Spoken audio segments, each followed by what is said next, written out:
Welcome to the Exam Coach 11 Plus Exam Daily Vocab Show, where we build your 11 Plus Exam vocabulary one word at a time.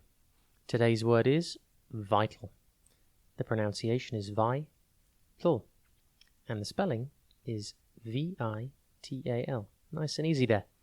Vital means essential or necessary. It means that something is important or key for something to happen or be done. So, for example, you could say the vital organs of the body are the heart, lungs, and brain. All of these organs are absolutely necessary for the functioning of the body. You could also say vital information is needed to solve the crime, or it is vital to drink plenty of water to stay hydrated. Absolutely. Here's a fun fact about the word vital. The word vital actually comes from the Latin word vitalis, which means of life. So, again, stressing the importance of something, whatever this thing is that we are talking about, that is vital.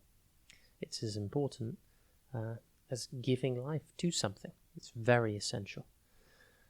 Some synonyms for the word vital are important, crucial, necessary, and essential.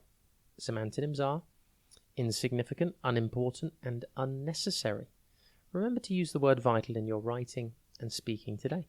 Practice using it in sentences to help you remember its meaning and being able to use it in the correct way. Have a top day ahead, and we'll be back tomorrow at the same time for another Exam Coach 11 Plus Exam Daily Vocab Show.